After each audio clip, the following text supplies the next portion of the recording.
Yo, tape flipper. Here before the stream even starts. That's a real one move. Good morning, my friend. Hope all is well.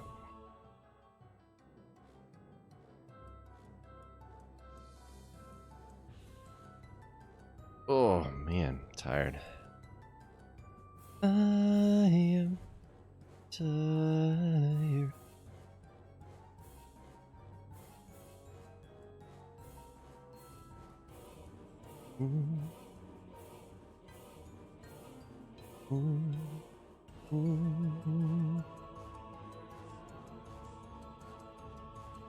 Let's see. You got doo doo doo doo.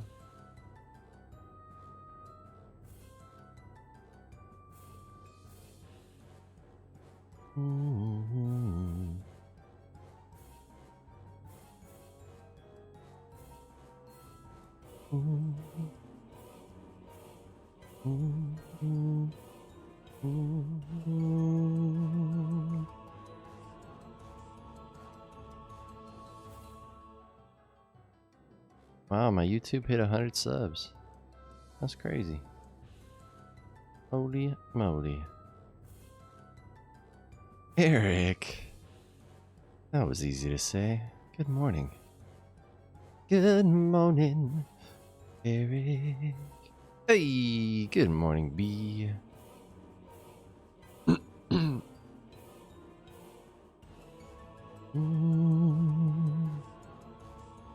Dang, Eric. If you weren't in Canada, that chromatic would mean you would get free chromatic coffee. But I feel like paying for shipping might cost more than the coffee.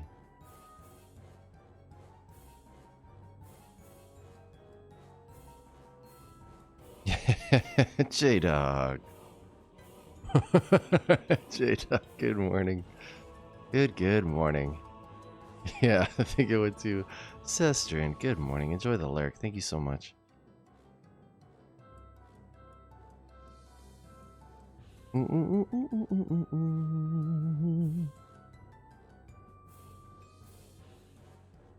I don't understand how the YouTube stuff works. I have no idea. Typical Warden, good morning. No idea how any of that works. Alright, let's see. Let's get going.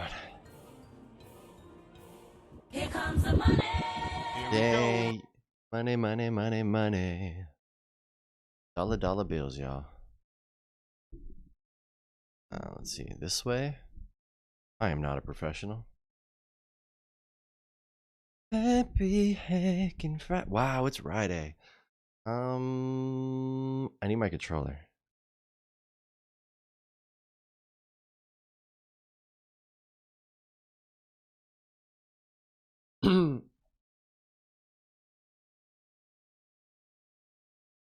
Okie dokie. Things and stuff and stuff and things. I think we're good there. I still have the TMNT controller though. I don't think we need that. Sure is cute. Missing the turtles.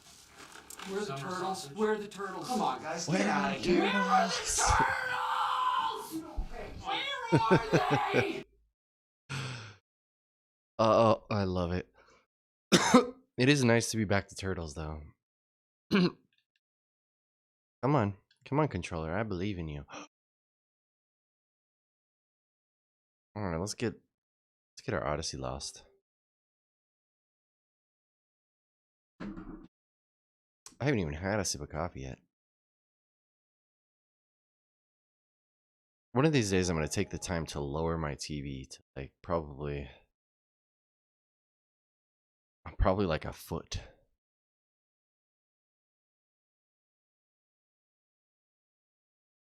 I wish I could lower the whole thing. I could cut the legs off of this.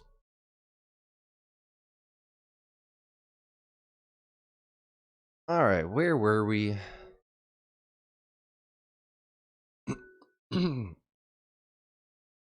We're gonna be playing this game for a very long time.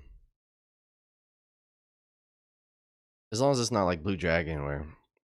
Yo, ring. Buenos dias, hermano. Good morning. Happy Hacking Good Friday. morning. We've gabbed the whole night. I don't remember what I'm doing here. We're here. Good morning, RVA. Those enemies? This is like Metal Gear? Can I avoid them? Answer. Thank you for the good luck. Yo, stuffs You'll and stuff need it. with my afro puffs. What's up, man? It's me, Pico. New I'm YouTube just video is up. sitting over You can here type by the fire exclamation mark pit this morning YouTube, and it will listening take to you the to the songbirds and, playlist there's that a has chair all next of to me, and the I sure wish your scrawny butt would just main plop episodes. down in it. We could talk of things of CRTs and TMNTs, and hey, man, if no one's watching, man, get out them TNT figures. Oh, we go playing. You got the Technodrome? I also did. Bring on the Technodrome. I also I'll eBay a uploaded turtle the van. We got this. Joe All right, Polito man. interview Pico to out. Apple Podcasts. That was kind of an ordeal, but I figured it out. It's a magic engine that looked like a floating eyeball. It's got to be security or something. Oh, okay. Want to give a prayer. I think it's freaking out back there. Look at it. Thank you for blessing the run, J-Dog. Okay, so what I want to do actually is, now that I had sat through all of those words. Oh, I was going to go back and save so I wouldn't have to sit through the words again, but I guess that's not a thing.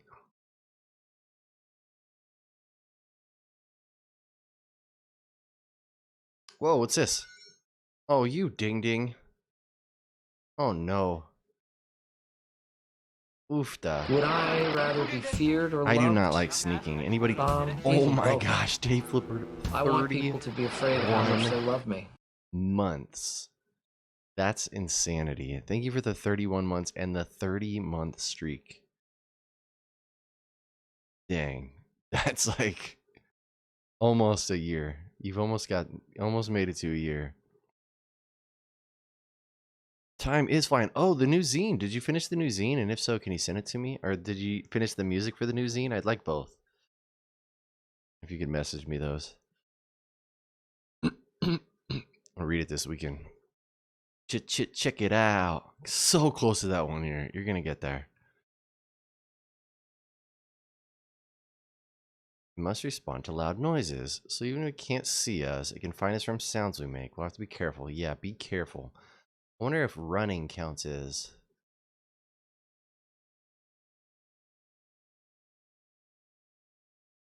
What? This is crazy. It like pauses every time. Can't get past on it.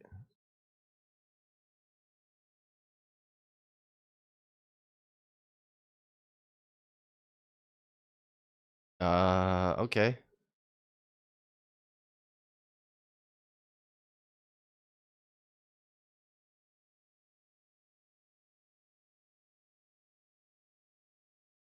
It turned around and looked right at me. Guess that was fine. Can't go in that door, huh? No. What's that do? Okay. That's how I go in the door. A box. What I get from the box. Yeah, I can't believe 30 months is a very long time. I've barely been with myself for 30 months.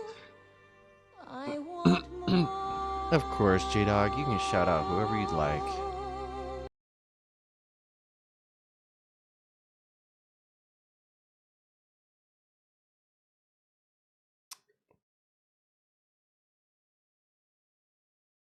Oh, I see. We just closed the door on it, right?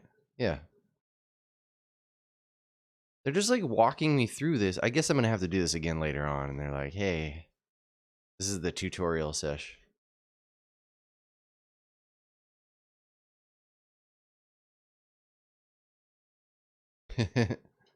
Ding ding.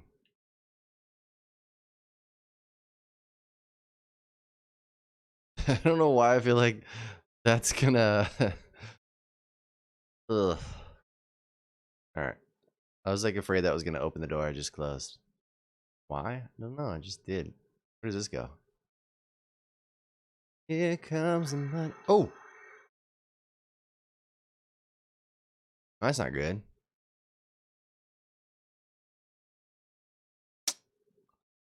Well, now we know, I guess.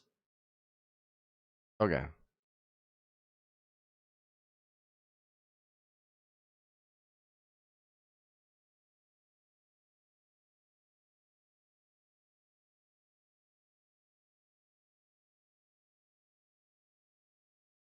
This is the way I'm supposed to go, huh? But I can walk across it. Look at me, fancy pants. Come on, fancy pants walk.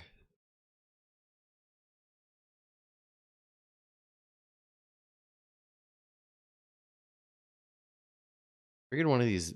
Oh, wait. Okay. No. Oh my gosh. Wait. So, maybe this isn't the way. Oh, we do need That's what I get for getting the FOMO of, like, whenever they give me branching paths, I always want to. I have the FOMO of not checking them all. Like, I'm gonna miss an item or something cool, so I have to go back and check all the things, cause you know.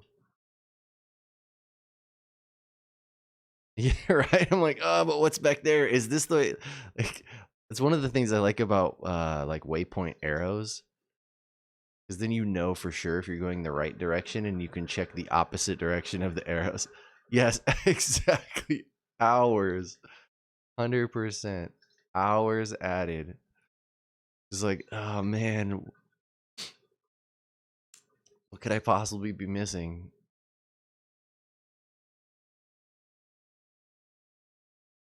Uh-oh, my mustache is getting too long. I can chew on it now. Wait. What did that open?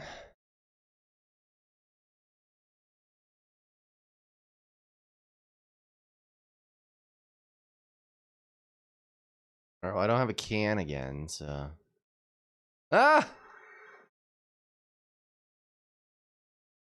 Neat. I wanted to get in it. Whoa. Huh.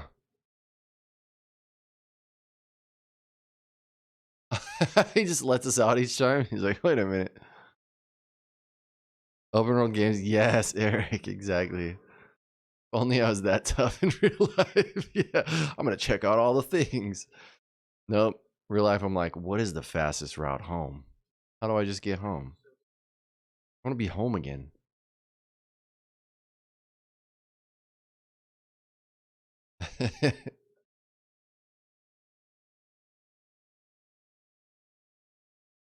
Wow, that guy.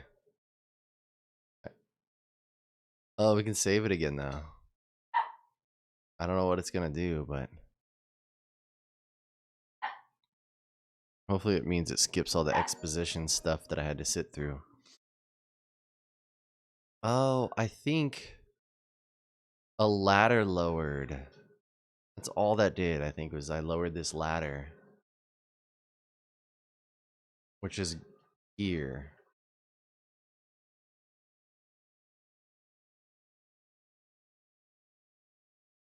Yeah, I'm pretty sure that's what this did, was drop that ladder. Drop that base, but I don't know why. Alright, let's go down here. Or maybe open this door. No, that door's still closed.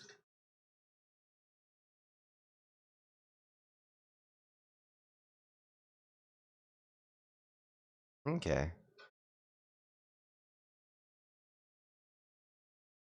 That's a soldier right there.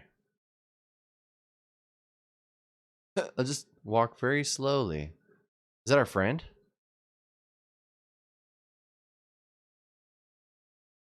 Oh, he's sleeping.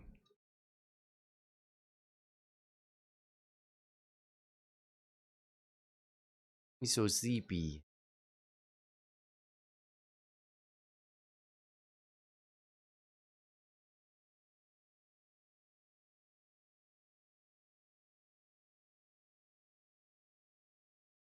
See, like movement, but I don't know.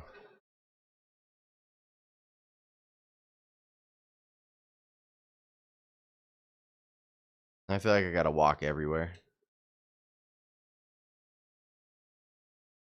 What I get? Slot seed. I feel like I have tons of slot seeds, and I really don't have a need at the moment for that many slots. also feel weird saying slots. Alright, that's good.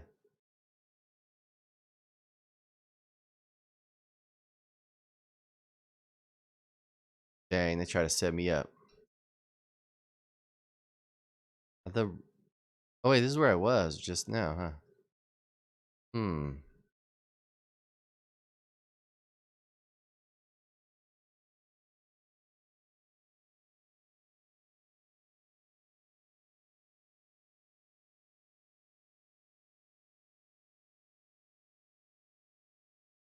Up we go.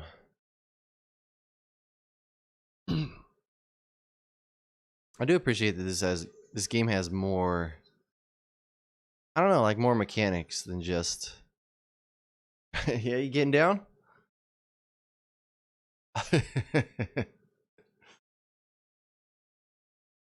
Yeah, more mechanics than just run around and kill things. I don't know. Oh, there's a switch up there too. So there's a, oh, unless that's where I'm headed now, or did I just overlook? I don't know. No, it was blocked. Okay, cool. I mean, not super cool, but got it.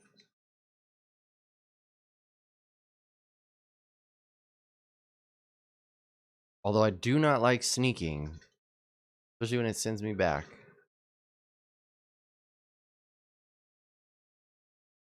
What a good yawn.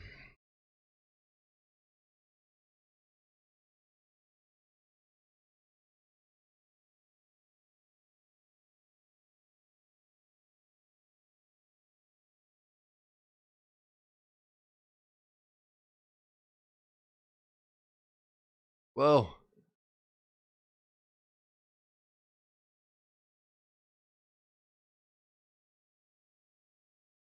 As long as I'm in the animation, it can't see me. RVA, thank you for changing the energy tank to blue. Alright, so now that's there.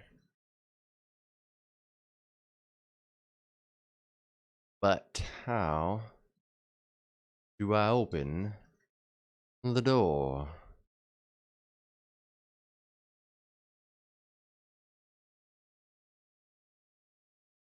Oh, okay.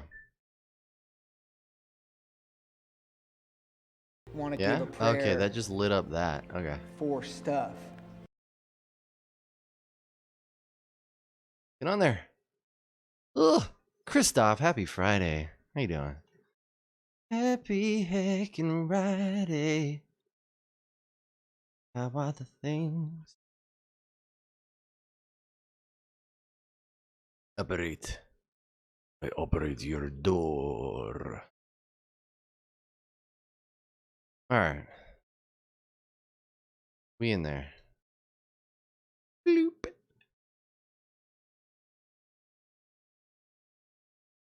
One of my favorite things about RPGs is that when you're running around, everybody just climbs into your body. You just run around with these, I don't know, these other people in your body, and then boom, they're there. They don't show the part of the cutscene where I poop them out of my body. Oh dear.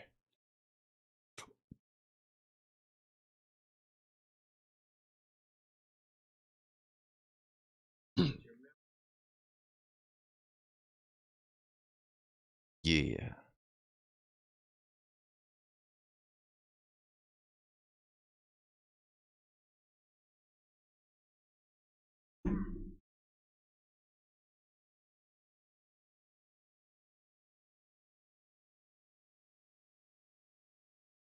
Hmm. Rude.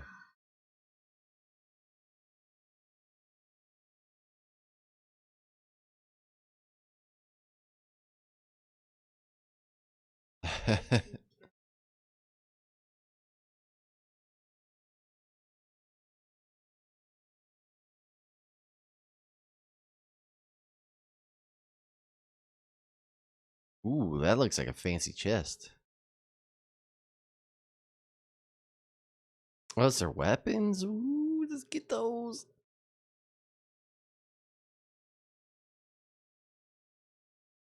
Alright, they walked away. Guess we get our weapons back.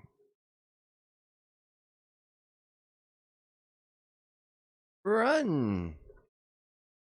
Or come back and they're like, wow, the chest is way lighter with 2 people. Like, much lighter. Uh-oh. Uh-oh. They mad.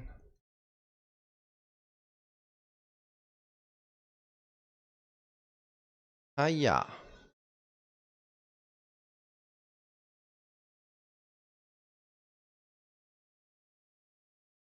I do love that it shows the element on your weapon. It's the little things, but it's so good.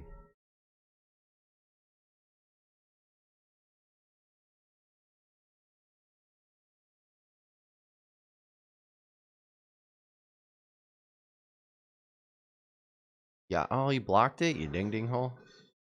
Not good. No blocking. Ouch. See, I didn't block. Oh, yeah. Ooh, dang. That's too bad. I got melted. Perfect. And he blocks it again. Cool, cool, cool. Cool, cool. Love this.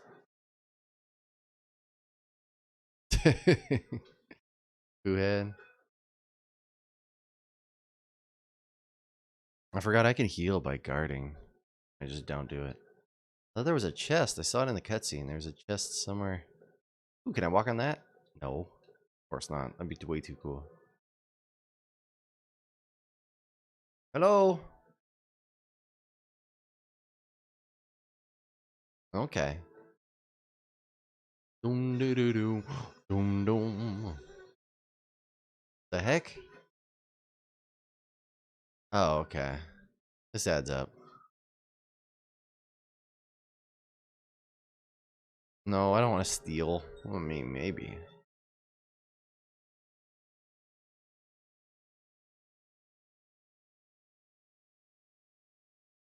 Perfect. Get cut. All right. Whoa. What?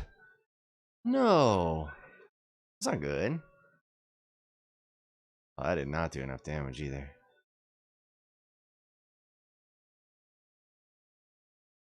Alright, that was wind. Gosh, I kind of want to make sure that thing's dead. Oh, dear. The thing is summoned does way more damage.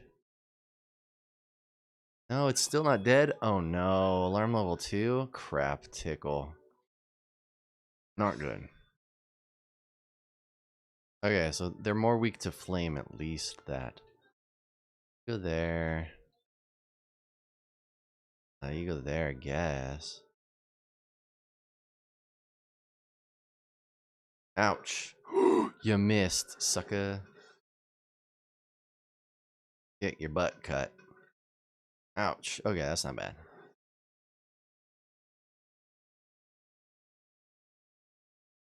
Yeah. It like whimpered. Trying to make me feel bad? Stop it. Okay.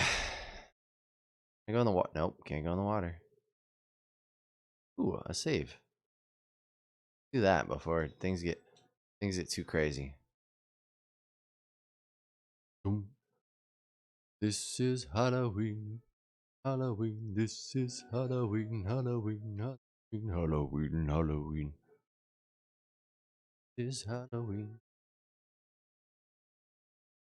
This is Halloween. This is Halloween. Wait, tape.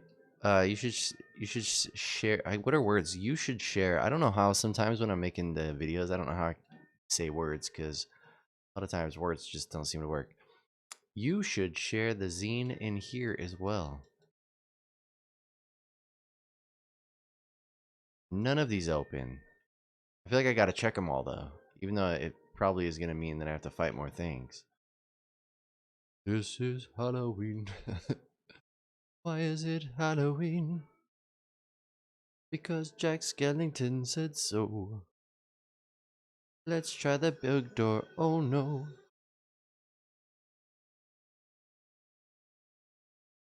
Spinny McSpin.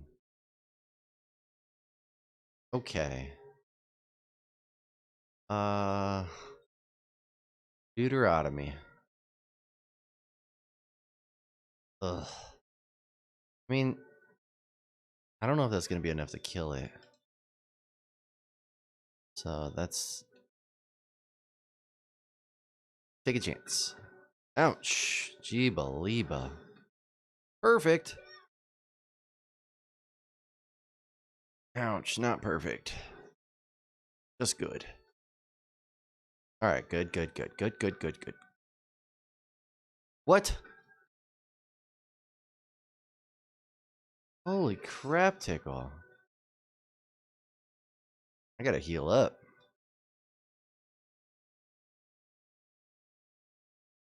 Jerkwater.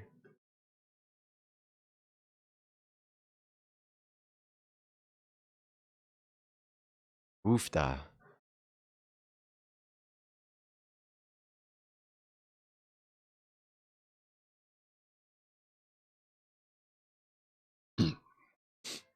Alright, yeah. My peoples are hurting.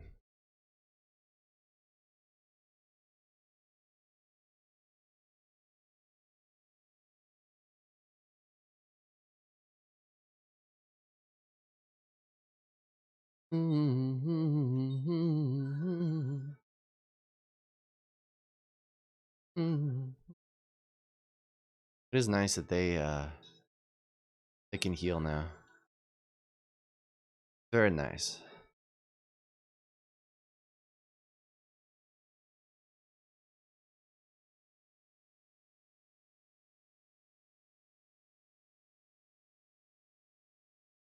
Mhm.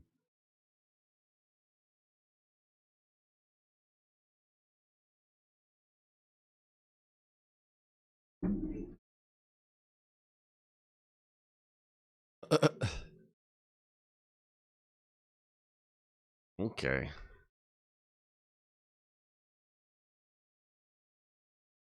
And he was never seen again. How was he able to just walk through? What? Yeah, what? What was he thinking?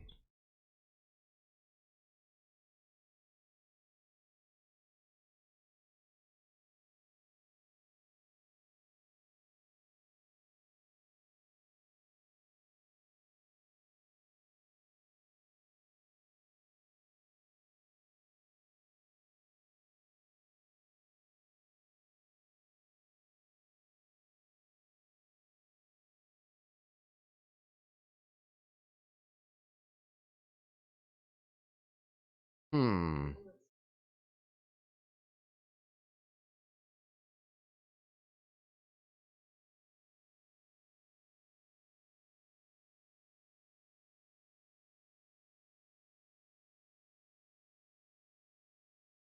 Tell me more.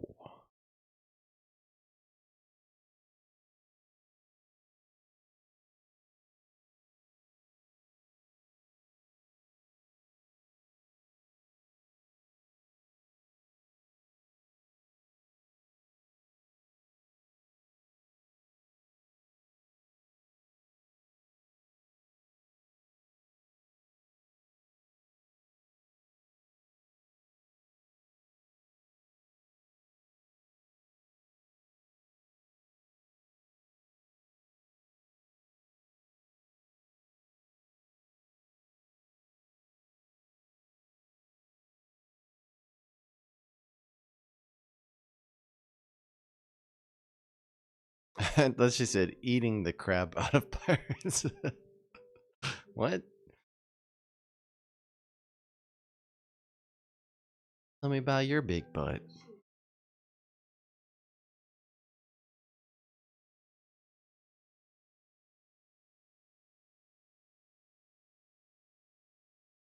Talked about eating the crap out of pirates.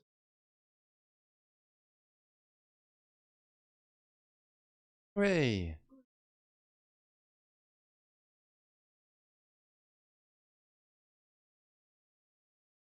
That's not funny. I'm keeping this. Mine now. Mine. Comatose Joe, good morning. Thank you for the lurk. Happy Friday, friend. Alright, so now I gotta play as this Ding Ding. Running. There she is. Hi. Menu. Happy Friday, menu. Good to see you. How have you been? Yeah, this is my first time playing this.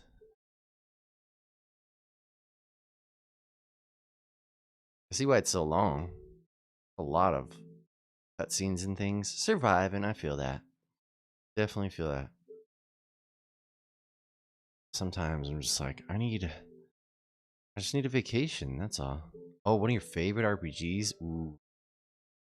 It's very good so far. I feel like we've barely even started though. You would know.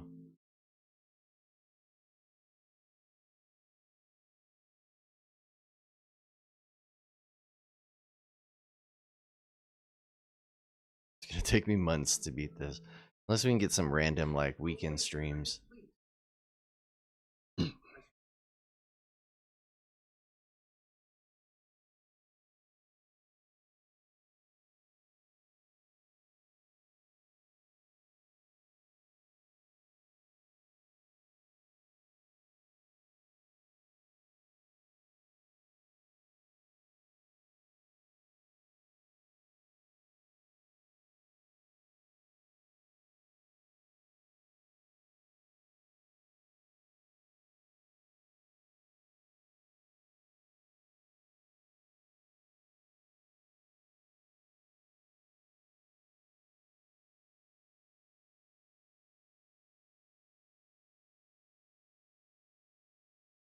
This dude.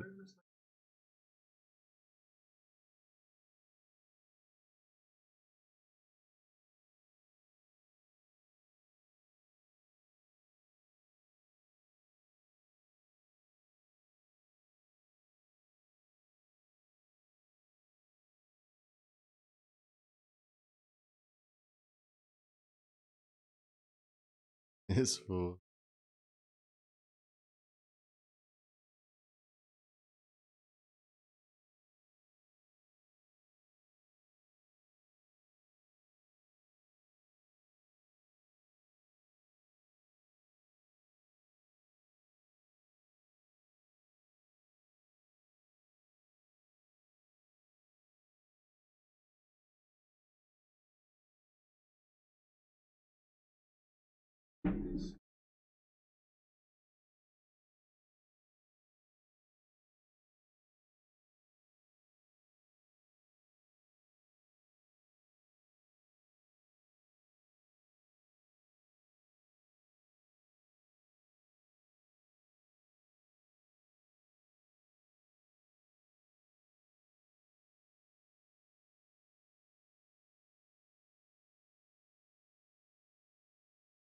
This fool, did you drug her?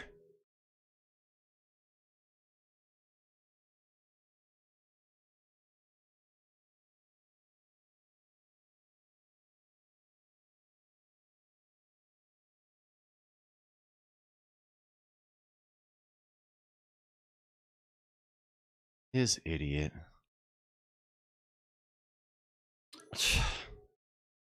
Oh my gosh. Look at Heihachi. Heihachi's mad. He runs funny. He runs like he just pooped himself.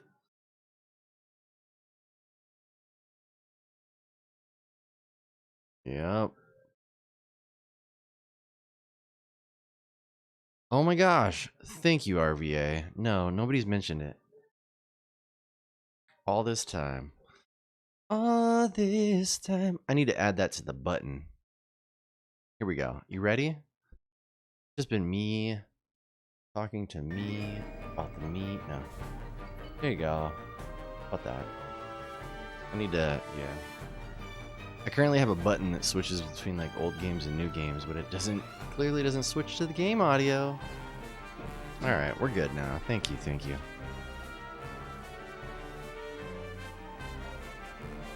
Wait, where did she go?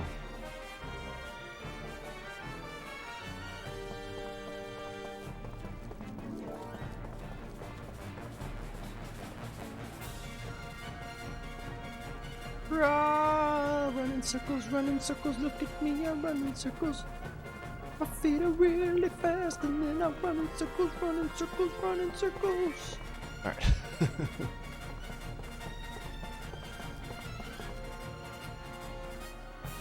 What are you doing here?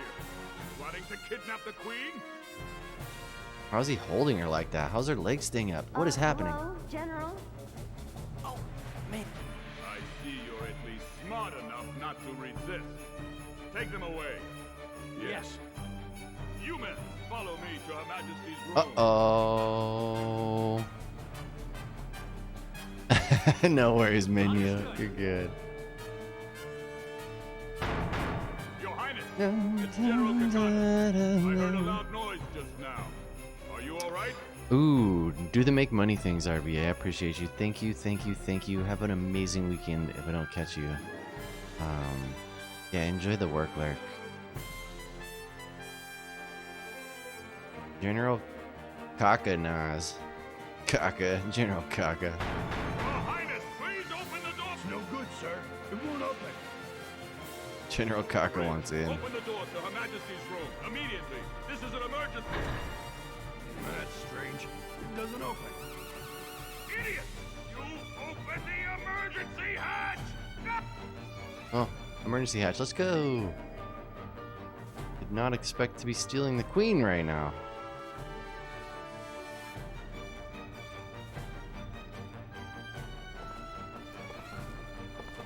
Yeah, run real fast.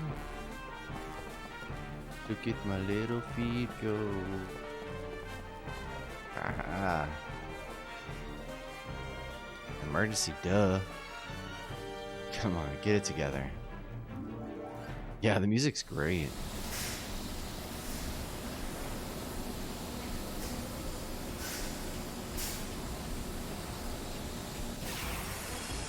Uh-oh. This isn't good. Oh dear.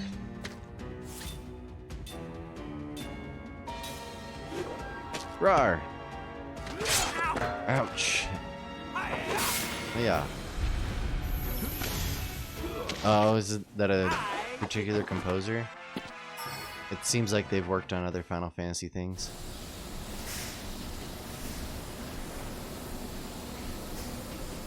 No, oh dear. What the same? What is that, like a trap tile?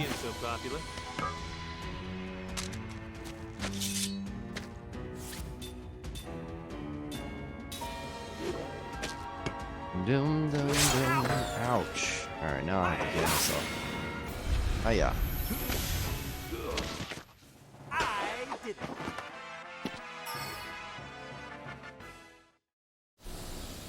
Heal. I don't know if I have heal items now. Sucks, I gotta heal myself. Oh, that's cool. I got one that heals everybody. Great. Just great. I'm gonna run out of magic.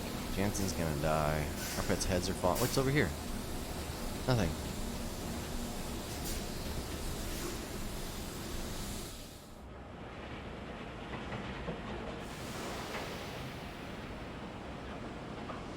Oh, nice.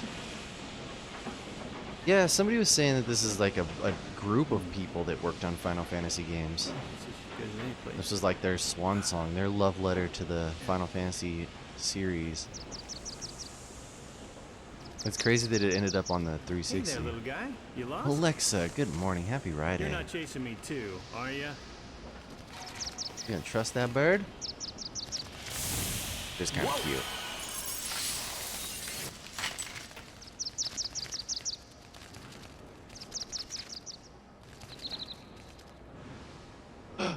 A window. Whew. Close one. Happy You're Friday. quite kind, aren't you? Got plans for the weekend? Ah, you're awake, your highness. What?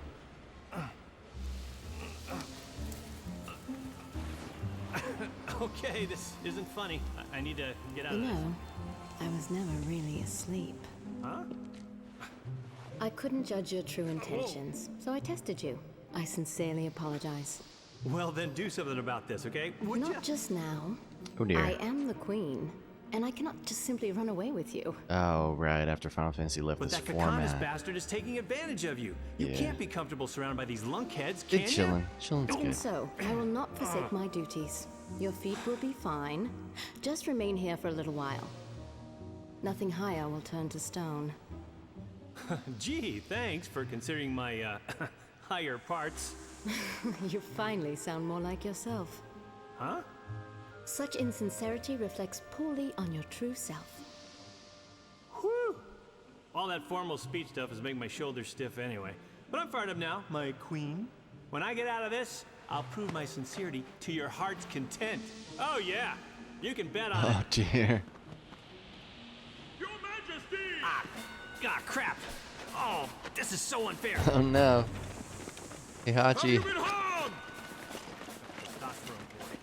Oh, man. Golly.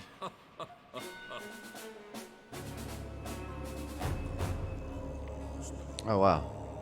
This is cool looking.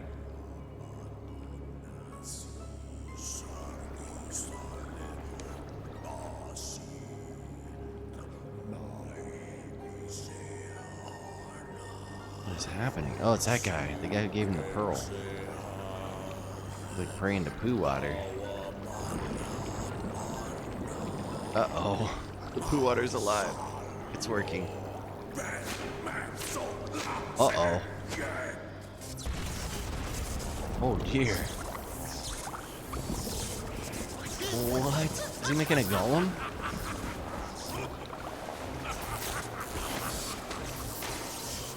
Lost his mind. It's Gorgonzola. That was close. Poo water, Gorgonzola. Look at the boot ship. The floating boot ship.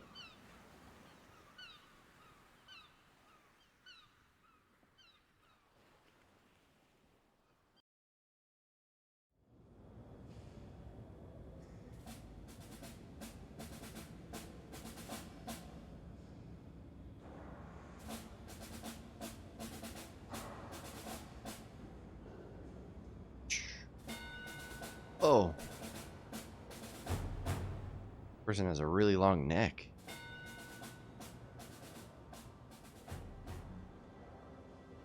Hey girl, hey, you're the queen.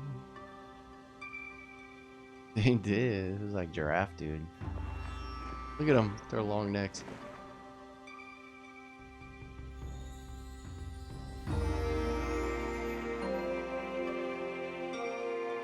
What a cool way to incorporate the music. Like, In this place, all our dreams, all our hopes, and all our dedication. their clothes don't look particularly comfortable. We shall not avert our eyes What do I from know? our shadowed reflection in still water. I'll never understand high fashion. Succumb to apathy. Numata exists so that power may coexist in harmony with peace and tranquility. It's a lot of soldiers. Whoa, whoa, bibbidi boo. Oh no.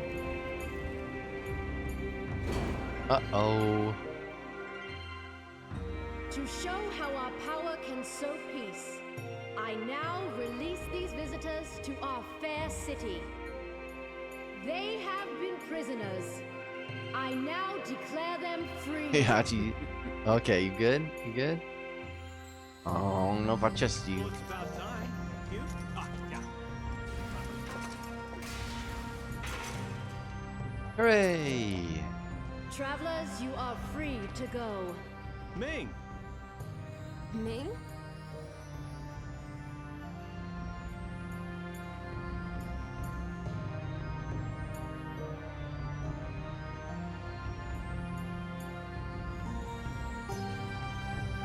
Deuces.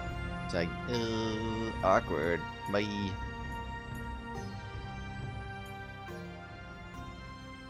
Travelers, thanks to Her Royal Majesty's leniency, you are now free to go. Now, Hooray. move along. Okay. Royal Guards, dismissed. This is Halloween. This is Halloween. Halloween. Halloween. Halloween. Halloween.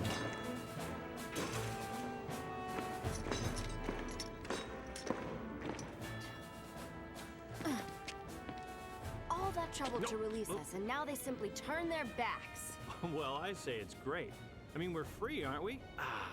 Oh, and it's all thanks to Ming. It bothers me that you speak so casually of the Queen. Is there something you're not telling us, Jansen? Did you do something to her? Did you do something to her? Uh-oh.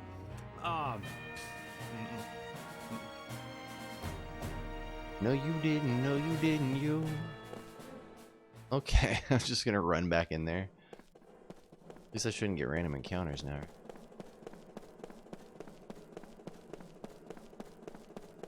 Gotta run the perimeter, you know. Okay, so I guess I could pretty much see. It's fine.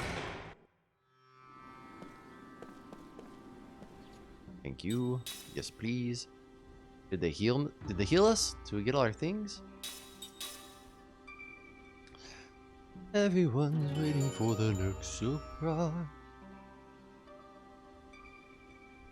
Say it once, say it twice. Take a chance and roll the dice. I'm gonna kick your pots. Oh, it didn't kick it. Can I kick it? Yes, you can. Can I kick it? Can I? Okay. Wait, what was that? Oh, was that a cat?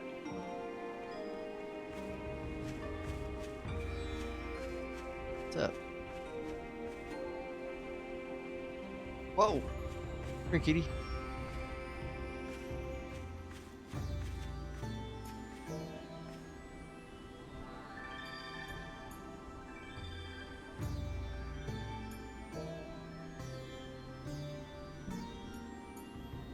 Is that your dog?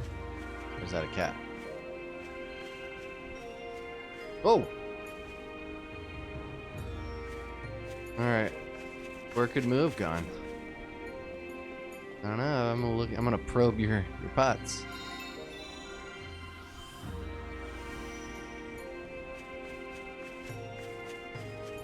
Ooh. Ooh. More pots. Pots get probed. That's what the stream should be called. Pots get probed. Sleepy cat. Sleepy cat. Namura. You handled your role well. So, my performance was acceptable? Yes, Your Highness. We should now be able to achieve our objective. Let them loose and follow them to the truth. And what will we gain from this exercise? When we have proof they work for the enemy, we'll lock them up again. And when you find They'll out give they us don't. excellent leverage in Hey, negotiations good afternoon, with lass. Ura. And beyond the negotiations, Good to see you. we stand to gain information about What's for tea today? Grand Staff? Ura has built a gigantic magic engine called Grandstaff. Ura. And we suspect they're plotting something. Right now, Ura poses a terrible threat to the entire world. A threat? Our intel has confirmed that the tragedy at Wool Highlands is Soda connected in some way Tony. to Grandstaff. If we continue to allow Ura to run rampant, that tragedy could be repeated again at any time. The Ooh, authorities that sounds in our great. military have voted unanimously to seize Ura as a preventative measure. You plan to start a war? Let's have a war. The White Boa is already being converted into a battle flagship, and we've begun assembling troops and arms. This action is for the sake of the entire world. I won't allow it. While your majesty may have other ideas, the people will surely approve these safety measures. In this present magic industrial revolution, your majesty. Hey, Kid Masters, how you doing? Good morning. Is pushing Happy the Hickin' nation Ride to Day, its friend. limit. National isolation promotes peace. What have you been up This to? new regime must be created for the sake What's of world up? peace. We shall spread your majesty's teachings using our nation's military might. You think Since military Halloween. force can avert violence? Would you rather see a meteor fall on Numara? Maybe. If that were to happen, the people who so adore you would be reduced to ashes in an instant. Stop yelling in my face, bro. Grand Staff should not Stop be in it. the hands of those simple-minded fools in Ura. We Numarans should control it. Then we can use it to maintain peace all over the world. Numara What are will those become noises? the most powerful, peace-loving country in the world. War is inevitable, Your Majesty. What's up with that wedgie? Yeah. Dang, you made her faint, dude. You yelled in her face so much that you displaced all the oxygen. Yeah, that's how science works. Someone Dang. get in here now. You jerk. Science. It's what's for dinner. Oh, you can zoom way in, huh? What's in this shop? Didn't wanna go that way. I will go back. Already lost. What is this? I agree. I love the 360. It looks fantastic. 360 is amazing. It's fun to go and play all these games that I didn't really play.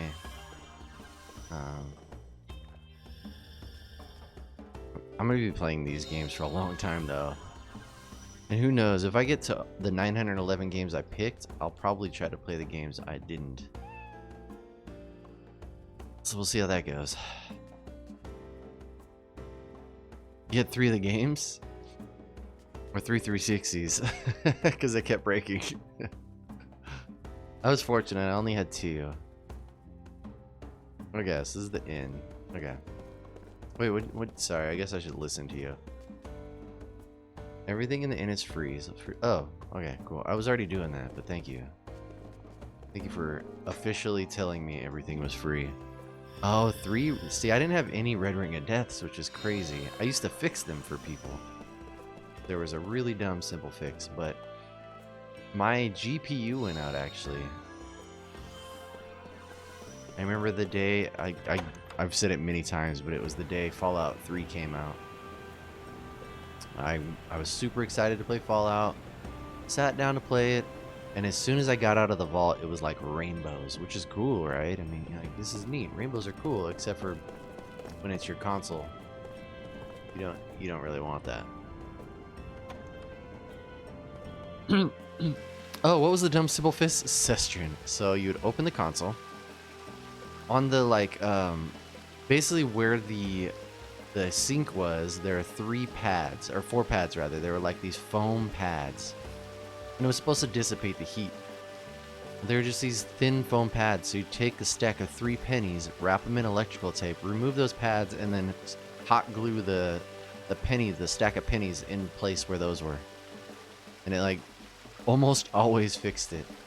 Of course, we'd replace the thermal paste as well, because depending on what people did, sometimes people would like wrap them in towels or put them in the oven or do silly things, and it would bake the thermal paste and make it even worse. So you also had to replace that.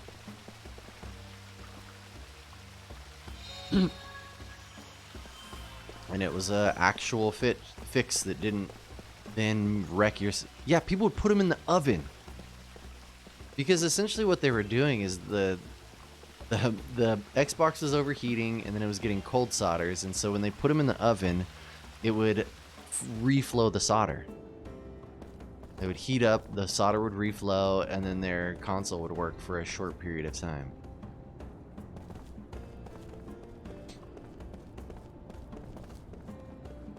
But it was not a permanent fix. Ooh. You heard people like wrap them up in towels and then just turn them on, and it would do the same thing because it would overheat.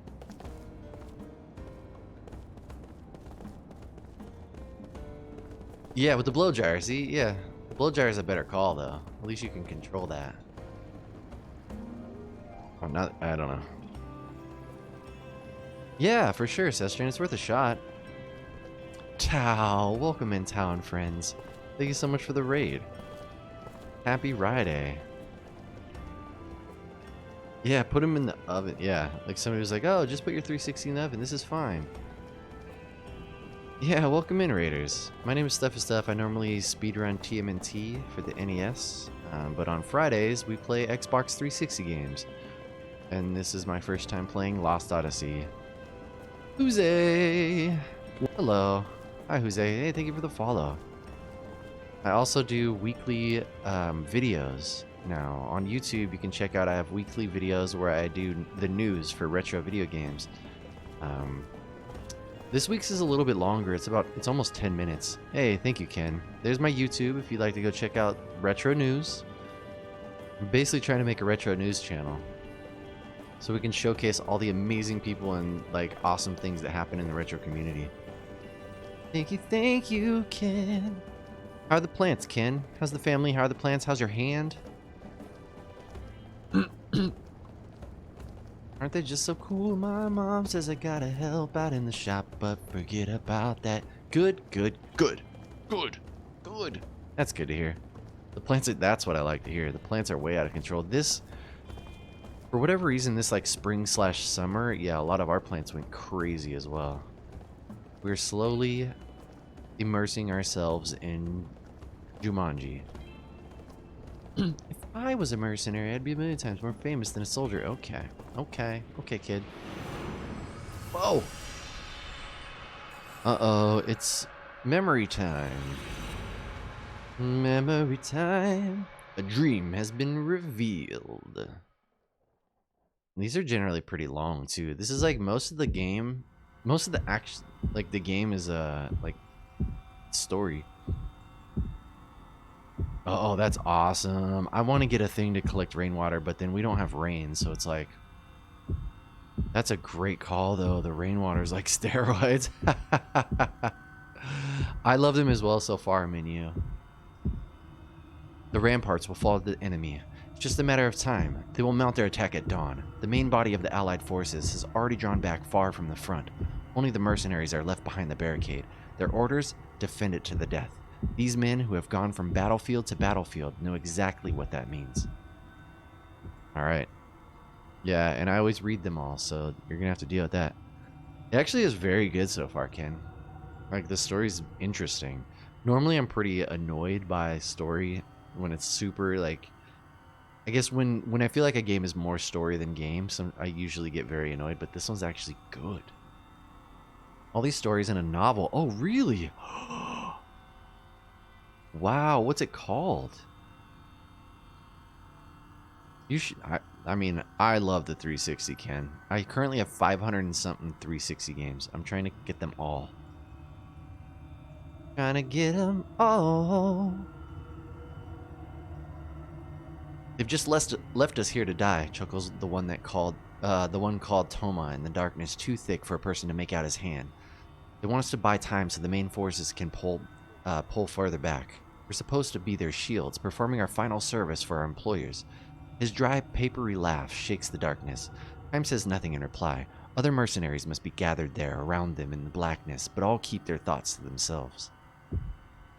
Mercenaries have nothing to say to each other on the battlefield. They might be on the opposite sides in the next battle. At a time like this, especially, when they have to defend the barricade against the enemy's withering attack, they can't spare the time even to look at each other's faces. Time knows nothing about this fighter called Toma. His voice sounds young. He probably has very little experience as a mercenary. Yeah, you're serious about 360. Yeah, Ken. I love the 360. Eternal Traveler. If a man grows talkative in the face of death, it means that deep down somewhere, he has a weakness that prevents him from becoming a true soldier. A mercenary with even a hint of such weakness can never cheat death and live to see another day. It is the law of the battlefield, and a man like Toma will only learn that law in the moment before he loses his life. Oh, the original title. Okay, yeah. No. No. I see some katakana in there, though, so that means there's like an English word in there somewhere. I see mostly it's kanji. There's like, it looks like ra. I see ra. And no at the end. So it's possessive something. So it's definitely about a person, or a thing rather, and then it has a possessive, like, yeah. My Japanese is terrible. We're done for. We'll all be dead in the morning. We'll have that silent homecoming they talk about. I can't stand it. I just can't stand it. In the darkness, no voices rise to second these sentiments. It's too late for talk like this. The day they chose the mercenaries' path was when they should have resigned themselves to death. They sell their lives for the little money. They prolong their lives a day at a time by taking the lives of one enemy after another. That's what a mercenary is. Nothing more, nothing less. Hey, can anybody hear me? How many of us are here? We're all going to die together. We'll just be the line of corpses in the morning. Don't shut up now. Answer me. No one says a thing. Instead of voices, the silent darkness begins to fill with a tangible sense of annoyance. Wordlessly to gather on the battlefield. Wordlessly to fight an enemy. And just as wordlessly to die. That is the rule of the mercenary, the aesthetic of the mercenary, if such an expression may be permitted. But Toma has taken it upon himself to abandon that aesthetic. I knew it was hopeless from the start. Headquarters didn't know what they were doing. There was no way a strategy like that could work. You know what I'm talking about, don't you guys? We had to lose. It's a total mess. I wish to hell I'd joined the other side. Then we could have gotten a mountain of cash for winning. We could have drunk ourselves blind. We could have had all the women we wanted. I could have gone either way. I could have gone either way on this one, but I picked the wrong side to fight on.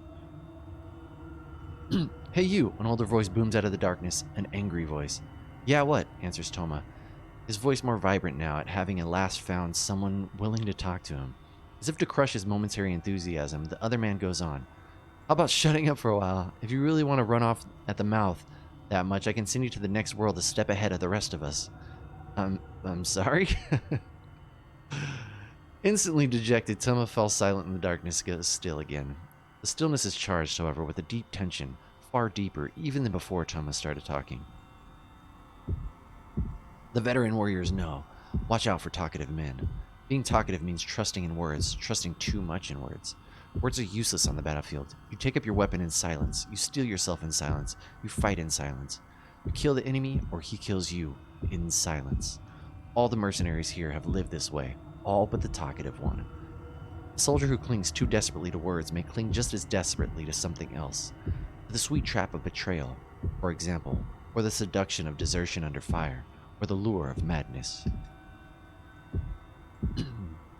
Kaim has often seen pitiful mercenaries who, unable to endure the terror of being surrounded by the enemy, go berserk and attack men from their own side. Will Toma prove to be another such case? The possibility is great, and no doubt the other men are thinking the same thing too.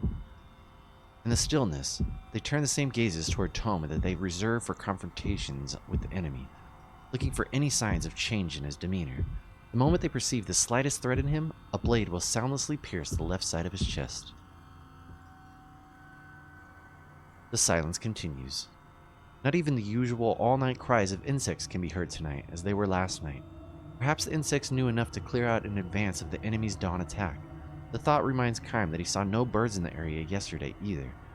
Although animals came to snatch food when the men first built this fortification, I was going to say fornication. Californication. There's been no sign of them for several days now. Animals have mysterious powers of foreknowledge that humans have lost. This becomes painfully obvious from any visit to a battlefield. There can be little doubt that the animals have turned their backs on this barricade. Right about now, in some distant forest, A huge flock of birds may be taking wing in search of human corpses to strip their flesh. It's feast time, boys. They already know, somehow. Once the sun is fully up, the battle will be over. If they don't get here first, they'll lose their feast to the flock from another forest. Their black bodies hidden against the night sky. Those birds now are probably flying for all they're worth. A voice in the night. Toma's voice, weeping. Listen, you guys, I don't know how many of you are out there, but we're all going to die in the morning. Or most of us. Maybe one or two will live to escape, no more. Think about it. Those are lousy odds. You've all been through this before. You're veterans, war heroes, you're probably not scared. But even so, even if you're not scared, don't you think this is stupid? Huh? Tell me. You've been through a lot more battles than I have, so tell me. What the hell are we here for? We don't hate the enemy. We don't owe the leaders on our side anything. We've got to kill the enemy and follow our leaders' orders, and we're still going to end up dead? Tell me, you guys. Don't you think it's pointless? Don't you think it's stupid? The only response to Toma is the impatient click of a tongue in the darkness, followed by someone else's sigh of annoyance. I can't take it any longer, says Toma. I hate this. And now he's sobbing. All I wanted was some money and maybe something better to eat, or maybe nicer clothes. I would have been happy with that. What a mistake I made. Taking work like this. I never should have done it. Kime keeps all his senses open for a moment for movement in the night. Aside from himself and Toma, 5 other soldiers are crouching down in darkness. Not bad. All are experienced warriors. They would not have been able to put up with Toma's whining otherwise. If they let themselves get angry and started shouting at him, or grabbing him by the throat, or wailing away at him, they would have just ended up consuming their strength and energy before their work started at dawn. If this is an assemblage of men who know how to keep their silence, the chances for life are that much greater. Assuming, that is, that the talkative, weeping man does not become too great a burden for the rest of them. Still sobbing, Toma continues to curse his fate. Suddenly, something is different. Something stirs in the silence. This could be bad, Kime thinks, sharpening his attentiveness still more. When dawn breaks, Toma will give on our way. Because of him, the possibility for life will wither. The mercenaries know that, and because they know it, they might do whatever it takes for them to secure themselves even the slightest added chance to live. Toma gonna die. I don't want to die here, I tell you. Not now. Not here. Like a worthless dog. You guys feel the same way, don't you? Moonlight shines down from a rift in the clouds. For a split second, Toma's tears stained face appears in the darkness. He's even younger than Kime imagined from the sound of his voice. He's practically a boy. Clouds hide the moon again. Thick black darkness enfolds everything once more. A dull light stirs in the depths of the darkness. Without a word, Kime darts wind-like toward it. He's able to gauge the distance between himself and Toma during the flash of moonlight.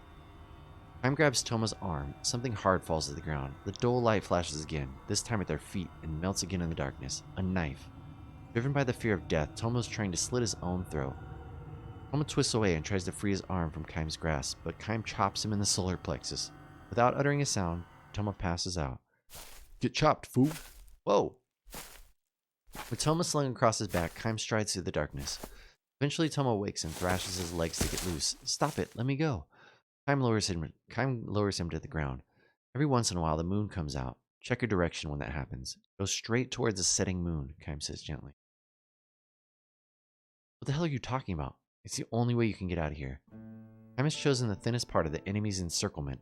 Of course, there's no guarantee that getting through will save him. From now on, Toma will have to believe in his own luck and abilities. Are you coming too? Toma asks. No, I'm going back. You escape alone. Why? You come too. Let's both escape. Come with me. Toma clings to Kime's arm as he pleads with him, but Kime gives him a hard slap on the cheek. The flesh of that cheek is too soft to belong to a veteran warrior. It is the flesh of a boy, a kid. You go alone. But why? To live, that's why. What about you? You want to live too, don't you? You should run away with me. You don't want to die, do you? Want to live? No, Kime has no great desire to live. He lives because there's nothing else he can do. He lives because he has to. Toma is far too young. His own burden of life is far too fragile for him to know the path of the pain of such life. We live to fight. That's what mercenaries do. But get the hell out of here. You're ruining it for the rest of us. You guys will never win this battle, so why not run away? It's our job to fight. With that, Kaim turns on his heels and starts back the way he came. Thomas stands there, watching Kaim move away, and a moment later, he himself darts into the western forest. To fight or to flee. Kaim cannot know which holds out greater promise for life. He also believes it's better not to know, except... I hope you make it, boy, he mutters, walking on. The eastern sky is beginning to brighten little by little. Soon the enemy's all-out attack will begin. From the western forest, a few birds take to the air. Perhaps it means that a small-scale battle has started in the silence, or that the poor young mercenary boy has been felled with his back to the enemy. Kaim does not look back or break his stride. He feels certain he has that talkative mercenary. Oh, he's seen that talkative mercenary before the war broke out. The boy was selling fruit in the market along the highway. He was a good boy. Take good care of his mother. The women of the market were saying, live a long, full life. Kaim wishes for the boy as he himself walks on, glaring at the lightning eastern sky. End. That was a lot of memory. I don't remember where I was going. I was freaking out. Excuse me, can you take me across this now? Okay, well you're still waiting, so I just blacked out and had a long memory. You are still here. What's this?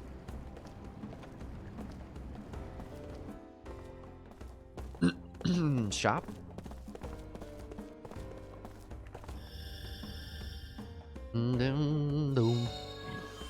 Seed obtained. Oh, okay. Sorry. My bad. Okay. Stop it. Well, you asked me what I'm looking for, but I can't answer you. I'm just here to steal all the things from your plants. Yeah, the memories are really good, Mania. They did a fantastic job. Hey, is this the dog that girl was looking for? Excuse me, dude.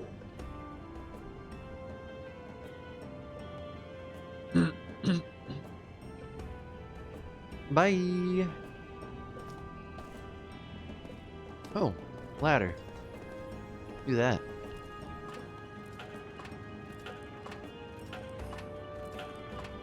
Do do do do.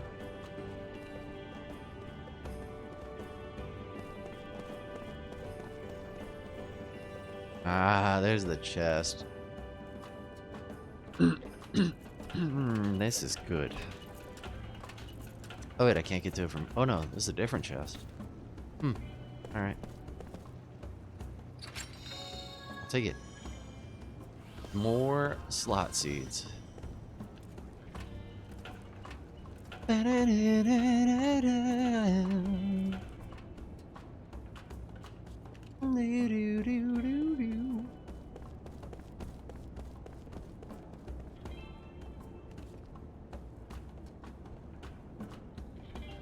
Go down the ladder, bladder. Go down the ladder.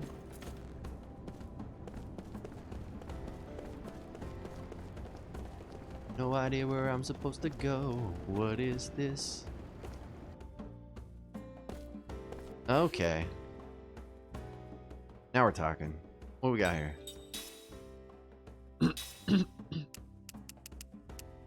I feel like I want a bunch of these. Came in handy.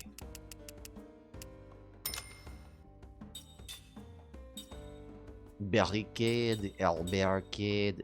Pourquoi? De quoi? Poison. Ooh, poison. Oh, that's cool. It tells you how much magical defense. That's pretty good. I feel like I want that. Yep. Here. That girl is poison.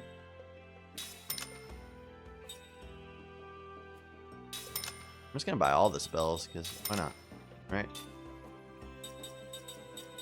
Eye drops. Oh. Oh, I should buy mana herbs too.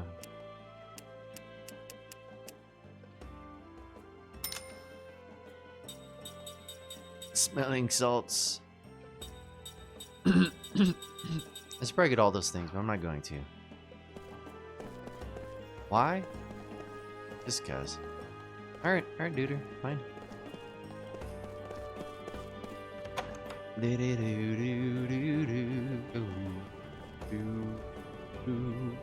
Ooh, secret door. Oh. I can't go in your secret door. Examine. Oh, it must be for this. Let me just throw stuff on the ground. I don't know where I'm going. Oh, a save, right? Yeah, save. It'd be really cool if the save, like, healed me and stuff.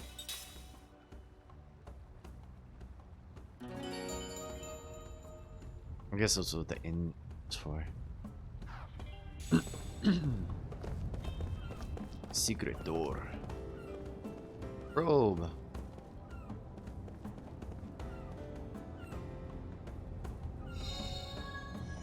I'm sure if I go back, I can talk to the girl about her dog. Is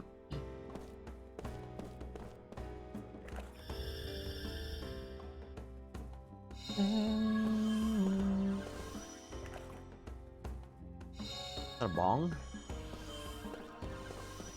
Excuse me, do you have a bong here? You know what that is? Not judging, just asking. Crystal fragments, huh? Whoa. Here to take your stuff. You back here dancing? Fixing your hair? Pretty cool. It's getting there. It's not quite there. Sculpture's neat, but needs work.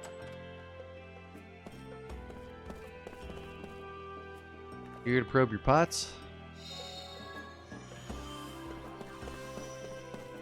Well, this must be a kid's room, because that is those are small beds.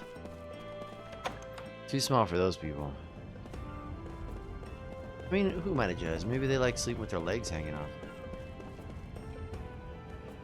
It's up to them. Their bed.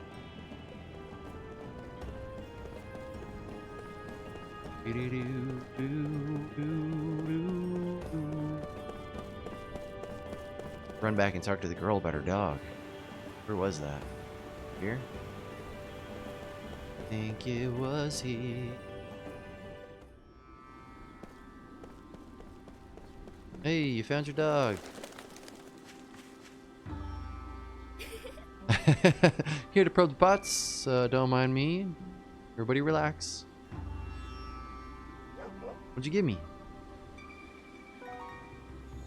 Cool. I don't know what that is, but thanks. Okay, bye.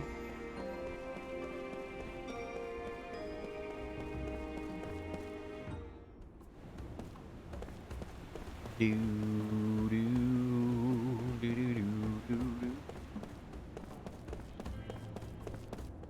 It's this way. Inubito. How you doing, Eno? Inu, how you doing? Oh, great. Wait, this is where I just was, right? I don't know where I'm supposed to go. I kind of want to go back to the city, actually. There's the other direction. I don't really know where I'm going. Just go. Just do it. Alright.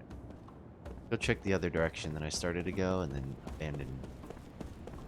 Was it this way? No, it wasn't even this direction either.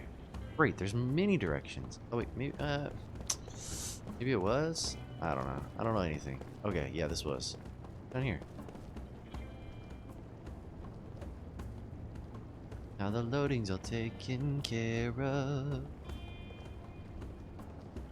How you doing, Inu? Happy Friday, friend. What the heck are you up to?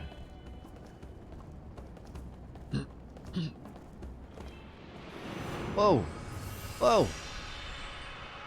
Uh-oh, another memory. Memory. A dream has been revealed.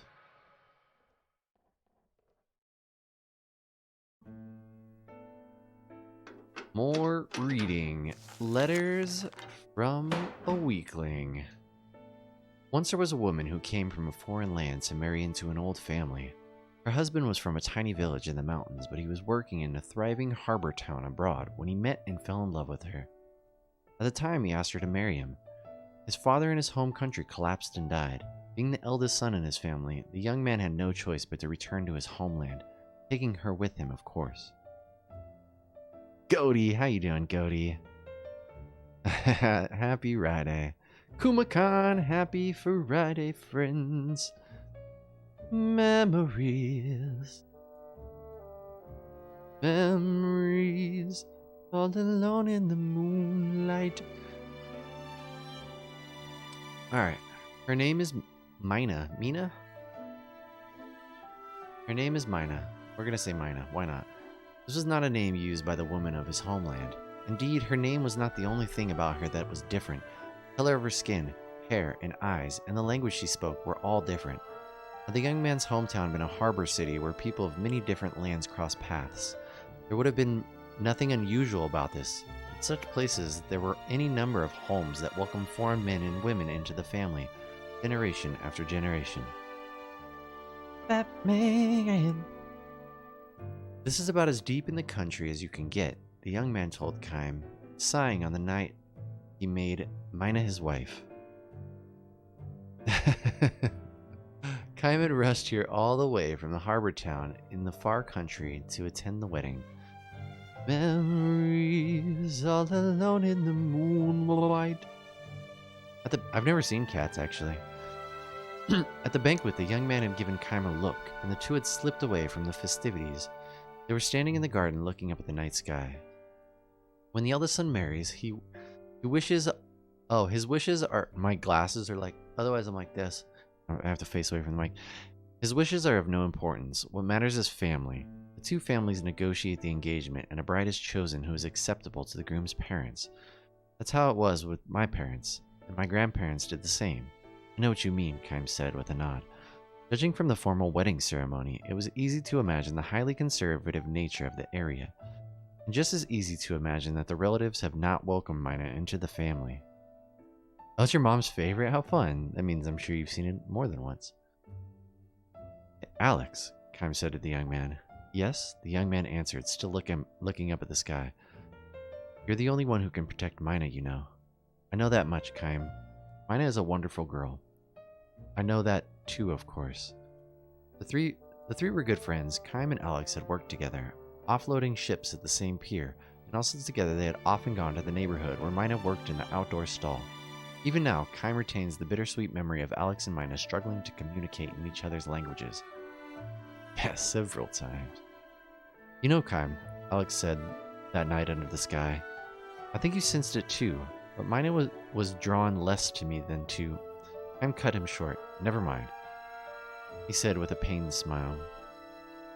Of course, Kaim knew what Mina felt, and if he had responded to her feelings, she and Alex would not have been married here today. But Kaim had held back instead. He urged Alex to pursue his love for Mina and help the two come face to face. He felt no regrets about having played the part of an unlikely Cupid for them. Destined to continue his never-ending journey, Kaim was unable to love Mina in return. Never-ending story. One of Alex's uncles stepped out of the house drunk. Hey Alex, what are you doing out here? He growled. The groom can't be absent from the reception. Sure, I'll be right there, Alex said, turning toward his uncle. Kaim tapped him on the shoulder. Make Mina happy, Alex. Leave it to me, he answered with a smile. Come on, said the uncle. Hurry up, the groom's supposed to sit there the whole time. The entire family's here, and we're going to drink the night away. Kissing the night away. He grabbed Alex's hand and dragged him back into the house. The man was all smiles with Alex, but when he glanced at Kaim, his borderline polite smile could not disguise the gleam of distrust in his eyes for the outsider. Kaim was sure he had noticed that same gleam, though perhaps not as openly displayed, in eyes that alighted... What is I don't even know, on Mina. So that was the kind of village to which Mina had come as a bride. You better make her happy, Alex, Kaim called out again toward his friend's receding form. I'm counting on you. Now the uncle had his arm around Alex's shoulders, and he was noisily monopolizing his nephew's attention. Alex never heard those words from Kaim. was 3 months later when Alex came to visit Kym at work on the pier. I'm in town on a buying trip, so I thought I'd stop by to say hello, Alex announced. But judging from the fatigue evident in his friend's face, Kym had a pretty good idea of his real reason for coming here. As casually as possible, Kym asked, "How is Mina doing?" With a feeble smile, Alex replied, "After the wedding, things happened." Mina had been accepted neither as a member of the family nor as a resident of the village. There were too many differences in daily customs and culture. But the one thing that made Mina too different from the tiny village was the brown color of her skin. If only she could speak with people. Mina's trying her best to learn our language, but my mother and the other relatives make no attempt to learn hers. Not so much as good morning or thank you. They insist it's up to the daughter-in-law to do all the adapting. Still, Mina was working hard to draw closer to Alex's family and birthplace. She would be the first one out in the fields in the morning, work without a break until the sun went down, and do sewing until late at night. She would try to talk to people in the local dialect that Alex had taught her. Using gestures and body language, she would apologize profusely with abject smiles whenever she failed to understand what they were saying. Kym could easily imagine Mina going through these exertions, which made Alex's report all the more painful to him. "You should come to visit us now then, Kym. Mina would love to see you too." Kym responded vaguely with a silent nod. When Alex added, "I want you to come and cheer her up," he said nothing in reply. "What's wrong, Kym? Are you angry?" "I'm not going to visit." "Why not? You promised me you'd make her happy, remember? We'd agree that you're the only one who can do that. But still, sorry, I haven't got time for this. I have to get this ship loaded before it sails at sunset." Oh my gosh, Old School McFly. Welcome in, Old School and friends. Happy Friday, happy Friday. My name is Stuff is Stuff. I normally speedrun TMNT for the NES, but on Fridays, we play 360 games, and right now we're in the middle of Lost Odyssey. What were you up to today? What are you playing? How'd your stream go? Memories. With this curt dismissal, Kym turned away and continued working. Alex stared at him from behind, looking frustrated and confused. Kym could feel his gaze on his back. Because he could feel it, he kept working without another backward glance. Eventually, Alex gave up and left. Neither man spoke words of farewell. Why haven't I ever playing? I don't know what that is. A survival town building kind of game. Is this like a Steam game? I don't even know how to say that. Assis? Steam. That's really cool. Survival town. I feel like my partner would also enjoy that if it has to do with town building, and like she loves anything that like maintenance type sims. Oh, cool. Okay. That sounds really fun. I might have to check that out. I'm always happy when I can find a game my partner enjoys. Animal Crossing was the last one that like really sucked her in, but then, I mean, it's probably good, but she went back to reading a lot of books, which is awesome. A year after the wedding, Mina gave birth to a son. The boy had brown skin like his mother. He had just started crawling when Alex visited Kym again. "There was talk of divorce," Alex said. "There's nothing wrong with our relationship. Mine and I love each other, that's for certain. But my mother and the other relatives say there's no way they can accept the brown-skinned child as their family heir. His existence supposedly harms the marriage prospects of my younger brother and sister, too. They want us to send the baby to Mina's family. It's gone that far. Jeez Louise, it's terrible." Oh, Littlewood. Okay, I'm going to make a note of that. Littlewood. Thank you, Dark. Thank you. Littlewood. Alright, Littlewood. Steam. I gotta put like Animal Crossing, otherwise I'll read this note and I'm gonna be like, why did I write this? Why did Alex had lost a great deal of weight. He was obviously living with much pain every day, trapped as he was between family and Mina. None of this made sense to Kym. However trapped Alex might be, as long as he was firm on what was important to him, there could only be one answer to his family's demands, and he should be able to arrive at it without anguish or confusion. Yo, Young Guns, happy Friday. How you doing? You got plans for this weekend, McFly? "I know how strong you are," Alex sighed, speaking to Kym's back as Kym went on hoisting huge, spine-snapping crates in silence. The longshoremen here were well paid for handling crates on their own. loads that it would take 3 ordinary men to lift. The daily wage was calculated by the number of loads each man lifted, so asking for help would result in a pay cut. For this reason, Kime and the others never complained or asked for help. They would lift even the heaviest loads by themselves. Alex had been like that too. If someone nearby asked him, "Are you going to be okay with that?" he would be all the more determined to do it on his own. Fine, fine. He would smile, and gritting his teeth, he would lift the giant load. Giant load. Going to the families tonight for barbecue. That sounds awesome.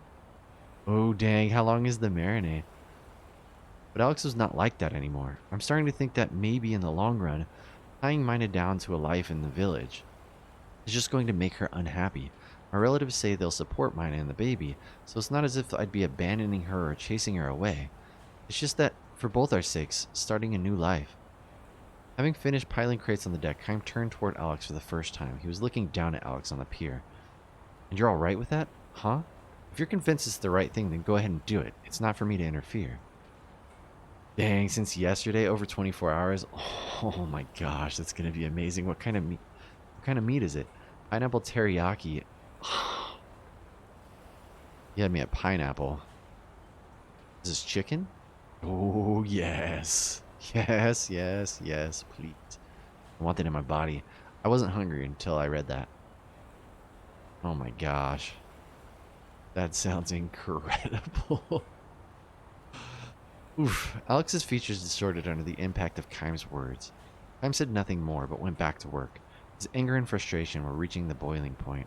Alex had no idea that Mina had been writing to Kime on occasion since shortly after the wedding, about the hardships she had been facing in the home of her husband's family, and she said not a word. Instead, she would spell out how happy her current life was and declared repeatedly how much Alex loved her. Always the letters would end like this: "I'm sure you too must be living happily, Kime." This is why Alex's report of the situation at home had filled him with such intense anger and frustration. He had never answered Mina's letters. He felt certain that if he were to write her, whether with words of encouragement or comfort, or even playing along with her sad lies, something important that gave her spiritual support would snap in two. "Come see the baby, Kime," Alex pleaded. "Mina would be thrilled if you do that." Instead of responding to Kime, instead of responding to Alex, Kime called out to him from on deck. "See that crate over there? Can you lift it?" The crate near Alex was of the same size and weight as the one Kime had just loaded on the ship. In the old days, Alex would have not hesitated to carry it up to the ship, every muscle in his body shuddering. Now, however, Alex gave Kime one timid glance and, smiling to hide his embarrassment, said only, "Not me." Kime said nothing more. He felt strongly that their long relationship had come to an end, though in fact, for Kime, whose life would go on through an eternity, it had been nothing more than a momentary acquaintance. Dang. Kime has been on his endless journey ever since. Now and then he thinks back to those bygone days. Both Alex and Mina long ago came to dwell among his distant memories, the kind of memories that revive with a deep sense of bitterness, and they are there to this day. Alex made his third trip to see Kime a year after the baby was born, having wasted away to a mere shadow of his former self. Alex stared vacantly at Kime, and his voice lacked all intonation. As he announced Mina's death, she had killed herself, hanged herself in the barn. Kime was amazed at his own detachment as he took in Alex's words. Jeez Louise. Mina's letters had stopped coming several months earlier. Either she no longer needed to spin those sad little lies about being accepted by Alex's family and the townsfolk, or she had lost the strength to invent them anymore. In effect, it was a letter. Kime was learning now. At the very end, she could not make anyone accept her. My mother, my family, or the town, Alex said tearfully. She was all alone, finally to the very end. Without a word, Kime punched Alex in the face. Alex seemed to know and accept the fact that the punch would be coming. He did nothing to resist or defend himself. The fist hit him full on, sent him sprawling in the road. Jeez Louise. Why? Kime demanded to know. Why did you say she was all alone? And when Alex righted himself, he smashed him in the face again. Alex began coughing violently and uncontrollably. When he spat up a gob of blood, a broken back tooth came out. Kime knew well enough that Alex had been suffering too. He'd even been engaged in desperate struggle to do something about being trapped between family and wife. Otherwise, he would have never wasted away so dramatically from the brawny young man he used to be. As well as he knew this, however, Kime could not forgive him. He had promised, he had given his word, he would make Mina happy and he would protect her. Kaim can never give Alex for failing to make good on his oath. Man. Wiping the blood from his mouth with the back of his hand, Alex dragged himself to his feet. I know how strong you are, he said to Kaim, as he had once before. This time his words took on far sadder tone. But let me tell you this, Kaim. My mother and my relatives and the others, their way of looking at things is not completely crazy. To live in peace and quiet in this country, you have to follow the country's special rules. It just so happens that one of those rules was not to accept a bride like Mina. I was born and raised in that village, and I know the village code. I knew all too well, which is why I've been in such pain all these months. I'm a weakling, I suppose. In your eyes, I'm probably so weak you want to spit on me. So laugh at me, hit me, despise me if you want to. Come on, hit me again. Alex thrust his face at Kaim for more punishment, and Kaim threw another punch. This one landed squarely on his nose and may have broken it. Alex crumpled it to his knees. The blood that gushed from his nose was blacker than the blood from his mouth. Alex looked up at Kaim with a smile of I don't know what self-derision is. I don't know what derision is. Mina should have been with you. That's what I think. If she married you and not some weakling like me, she'd be alive. With a wordless, strangled cry of rage, Kaim lunged at Alex, grabbing him by the collar and hoisting him to his feet. This game. Another punch. Still another. Kaim was not planning to stop punching Alex. Now, though, with Kaim's hand still fastened to the front of his shirt, Alex looked straight at Kaim for the first time since coming to the dock. Why didn't you ever answer Mina's letters? That's all she was hoping for, a letter from you. She knew. Alex knew everything. Hey, thank you, Corrupt. I greatly appreciate the lurk. That is very kind of you, and welcome. Soothing background? Yeah, just lots of reading. It's like making fun of... Oh, okay. Okay, gotcha. Thank you, menu.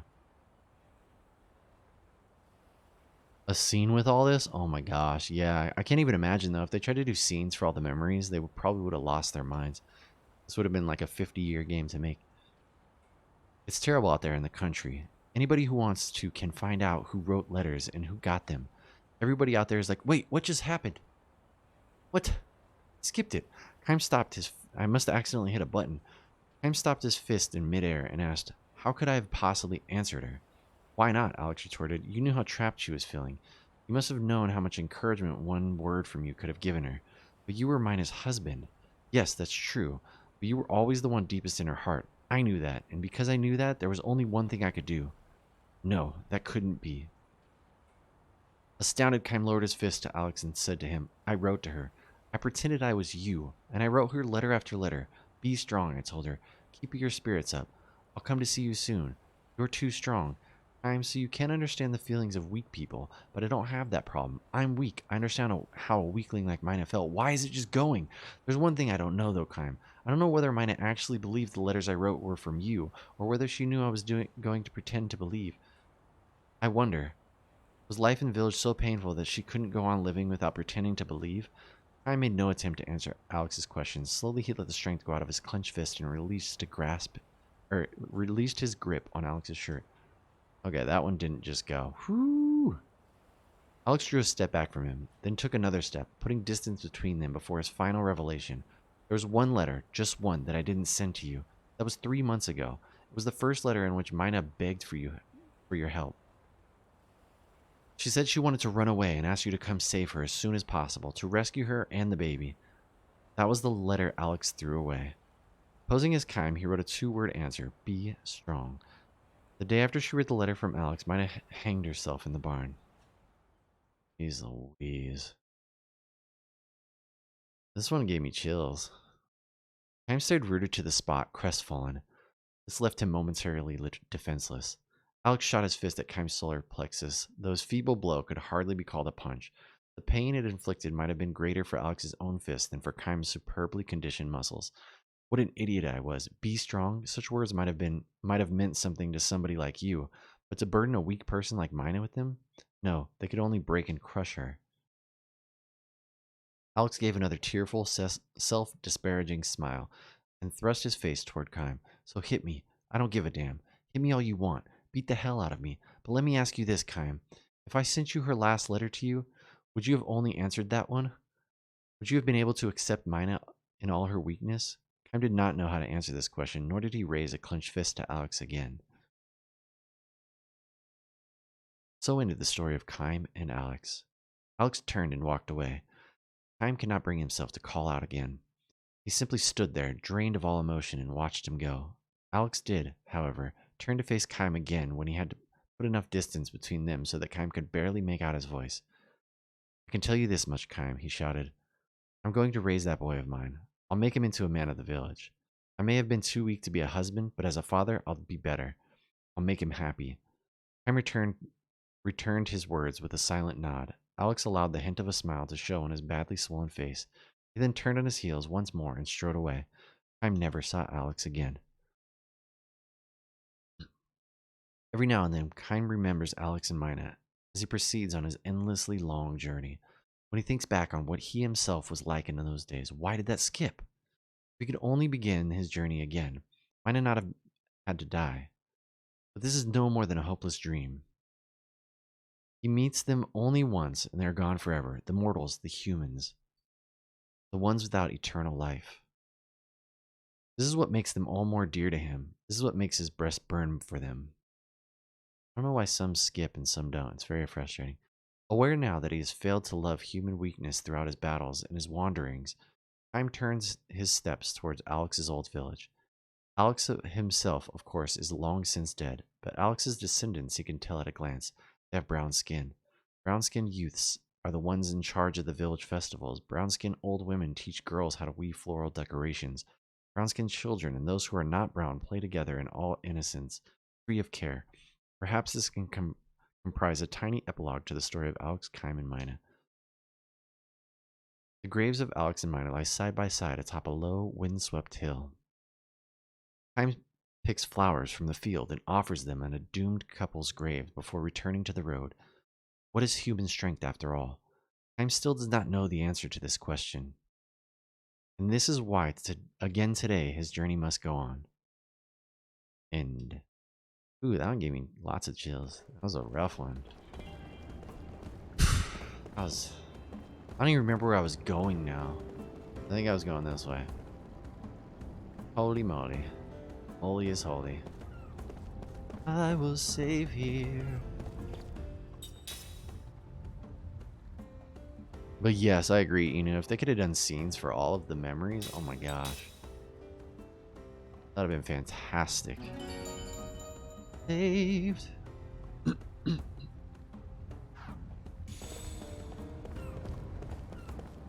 Yes, we go this way. Is that a thing I can grab? We'll just sing the whole game. Whoa, what you doing back here, duder? Okay, well, good luck. Ooh, a chest. Can I? Oh, no, can't open that one. What about this one? Nope, can't open that one either. Where are we going? Can I get in the boat? Come on and drive the boat. I can't get in the boat, but I wanna get in the boat. It won't let me. Where am I going? Alright. Yeah.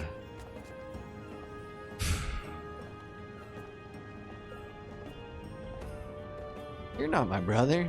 Nope.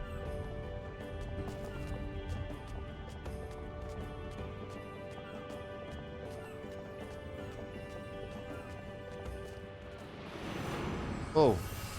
Another one? Oh my Jenga. Holy moly, so many memories. Memory. A dream has been revealed.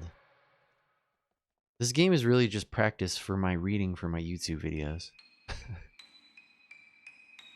Don't forget me now, you hear? Brother dear, the cry comes from behind as he wades through the post-town's crowds. First, Kime does not realize that the person is addressing him, and he walks on in search of lodging for the night. The cries come again, all but clinging to him. Brother dear, big brother, this is puzzling. He last visited the town 80 years ago. There can't be anyone here who knows him. Stormy! How you doing, Stormy? Wait, big brother, don't go. His puzzlement begins to take on an eerie edge, for the voice addressing him as Big Brother can only belong to an old woman. Without letting his guard down, he turns slowly. Just as he thought, it is an old woman. Dressed in the clothing of a young girl, the tiny old woman is looking straight at Kaim with a bright smile on her face. I think you may have the wrong person, he says, allowing his discomfort to show. No, I don't, she says with a big shake of her head and an expanding smile. Your big brother, Kaim. What? What's wrong, Kaim? Did you forget me? Well, I mean, he can't place her. Even if he were to succeed in doing so, he knows he has no acquaintances in this town. He wonders, could this be a chance re-encounter with someone he once met on the road? But no, he is sure he doesn't recognize her. And strangest of all, why should this woman who looks old enough to be his grandmother address him as Big Brother? Don't pretend you don't know who I am, Kaim. You're so mean. She yells at him loudly enough that people in the crowd stop and stare at him. It is not just the fact that she is shouting, of course. People always have to shout to be heard in these crowded streets. That alone would not attract attention. The old woman's voice is different from a normal adult yell. It's like that innocent, unrestrained cry of a little girl who throws her whole body into her scream. Hey! How you doing, Stormy? Happy Friday. What are you up to this week? People turn shocked expressions on the old woman and quickly avert their eyes. Their dismay is understandable. The old woman has her stark white hair tied up with colorful ribbon, and her dress has the same floral pattern and floppy sleeves as a little girl's. Many of the passerbys look at the old woman with a mix of sympathy and pity in their faces.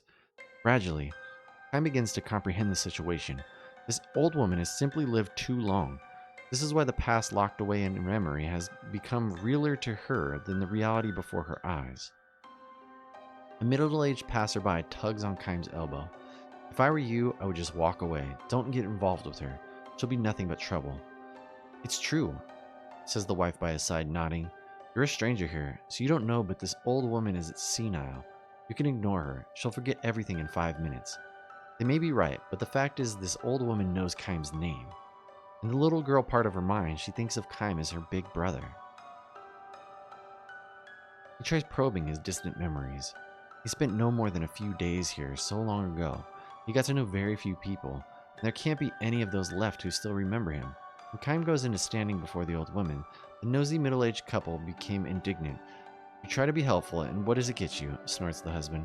Let them work it out themselves, adds the wife. Let's just go, which they proceed to do. Winding up her voice for maximum shrillness, the old woman calls out to them as they walk off in a huff. Don't forget me now, you hear? In an instant, Kaim's memory makes the connection. The old woman greets his look in recognition with an expression of joy. Do you remember me now? She cries. I'm Shushu. It's me, Shushu. He does remember her, a little girl he met in this town 80 years ago. Perhaps 5 or 6 old at the time, 6 years old at the time. She was a precious little thing whose lack of shyness with strangers came, oh my gosh, from her being the daughter of the innkeeper. The innkeeper girl again. Somewhere along the way, she had probably picked up a phrase. Wait, wasn't the innkeeper's daughter supposed to be dead? Oh, timeout. Let's just read. Let's not let her mind wander. Somewhere along the way, she had probably picked up a phrase she heard someone using, and so whenever a guest would depart after a number of days at the inn, instead of standard goodbye or thank you, she would see the person off with a smile and cheery, don't forget me now, you hear? Only now, when he is suddenly able to see the girl beneath the wrinkles, Kaim must avert his gaze from the old woman's face. What's wrong, big brother? He cannot bring himself to look directly at Shushu's vacant stare. 80 years have gone by. What can they talk about when a man who never ages meets a little girl from the distant past who has aged too much? One thing you can't get back. Oh, hey, Dark. Let me through here, please. Sorry, let me through here, please. Forcing his way through the crowd, a young man rushes up to where Shushu and Kaim are standing. Great grandmother, how often do I have to ask you not to go out without telling me? After scolding the old woman, he turns to Kaim with an apologetic bow. I'm terribly sorry if she's been a bother to you. She's old and getting senile. I hope you can forgive her. Shushu herself, however, angrily purses her lips and demands to know, What are you talking about? I'm just playing with Big Brother Kaim. What's wrong with that? She peers at the young man and asks, who are you? The young man turns a sad gaze at Kaim and begins to apologize again. With a pained smile, Kaim stops him. Kaim knows that, at times, it can be sadder and more heartbreaking for a life to be prolonged than for it to be cut short.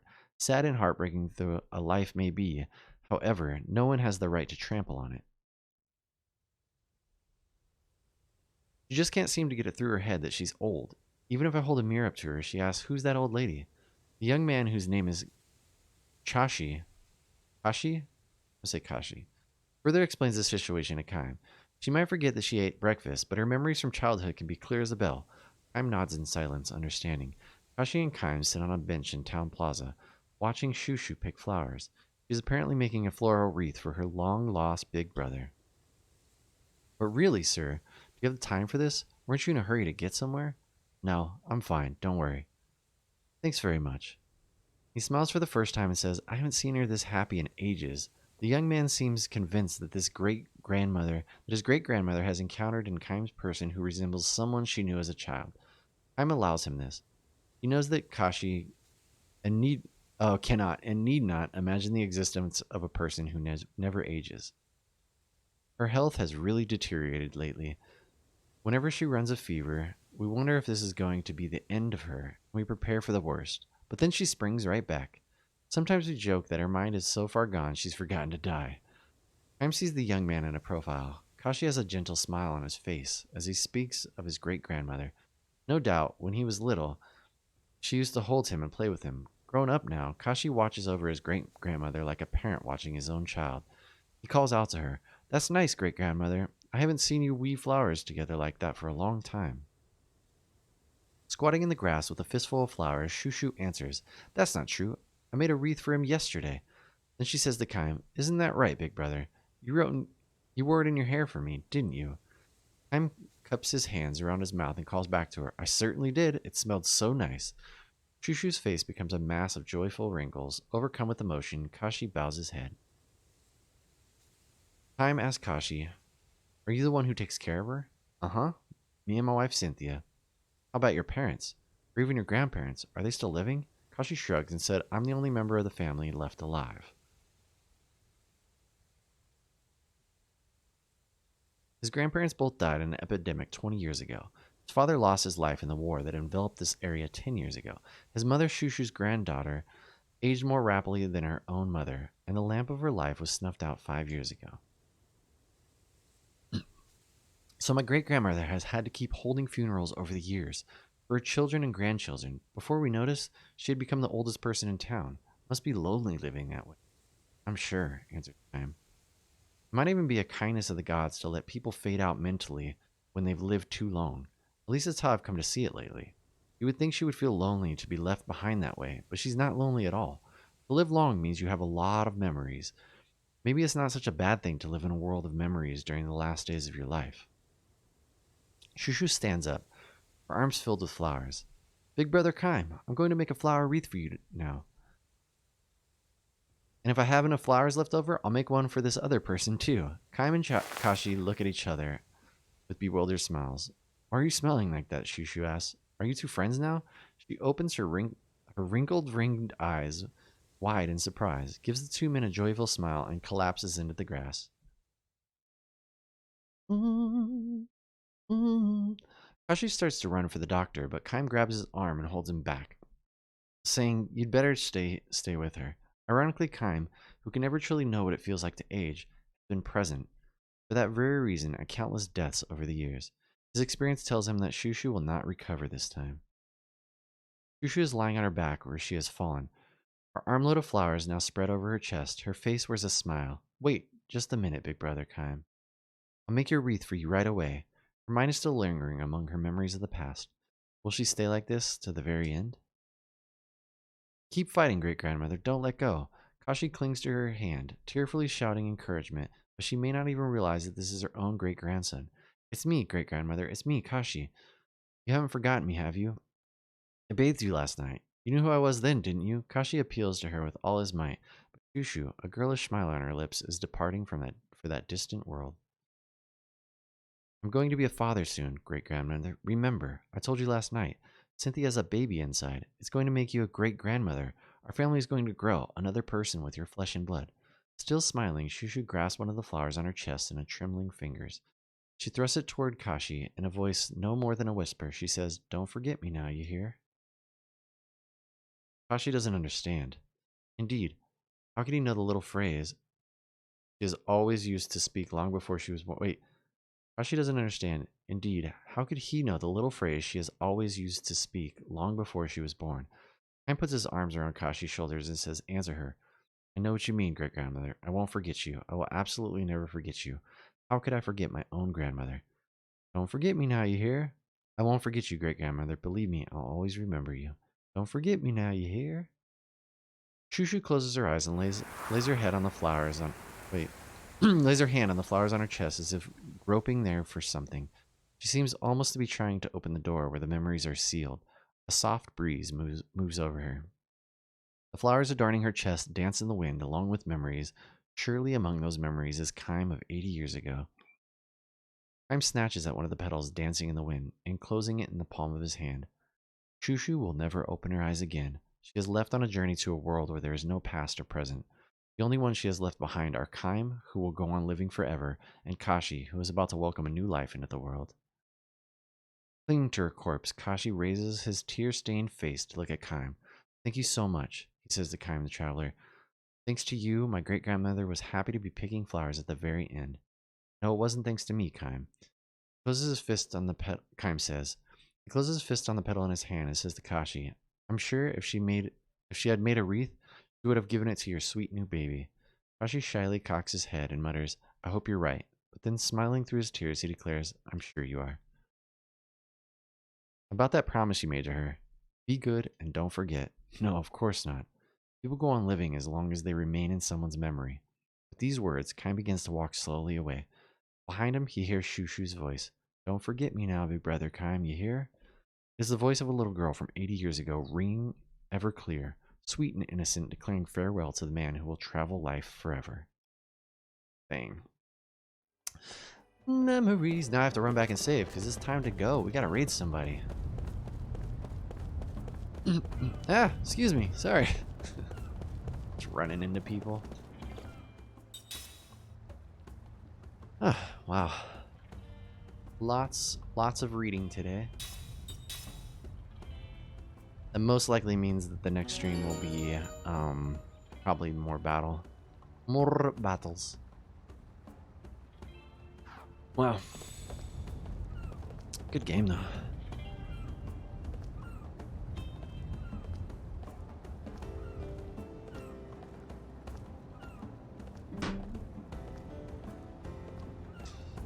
Oh, good stretch. Thank y'all for hanging out with me. If you haven't checked out the new YouTube video, do it or don't. I'm not your real dad.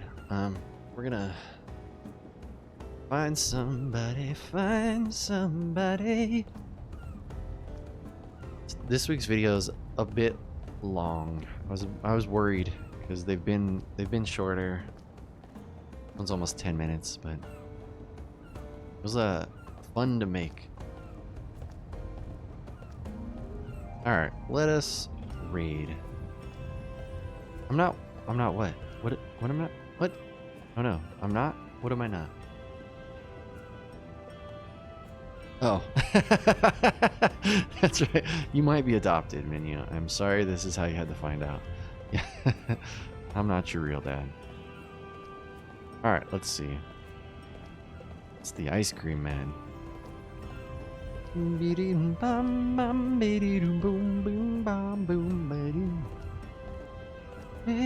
do we go? Oh, I know where we go.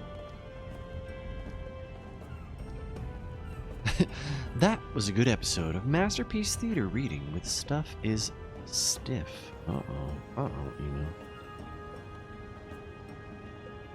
Yeah, thank y'all for hanging out with me today while I do lots of reading. But I'm actually enjoying it. I'm enjoying this story so far. Alright, let's go say good morning and happy Friday to our friend Blackwood Recordings.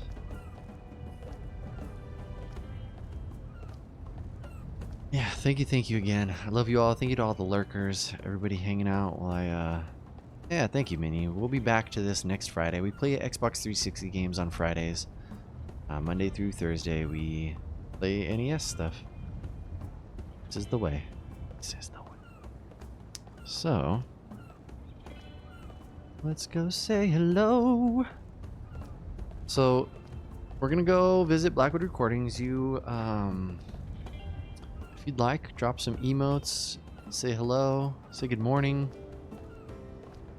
I did. I uploaded the new episode. It was scheduled. It got uploaded at, or it got scheduled to release at 3 a.m. this morning, so it's out there. All right, Stormy, have a great day. Enjoy your weekend, everybody. If I don't talk to you sooner, have a fantastic weekend. Otherwise, I'll see you Monday. A happy heckin' Friday.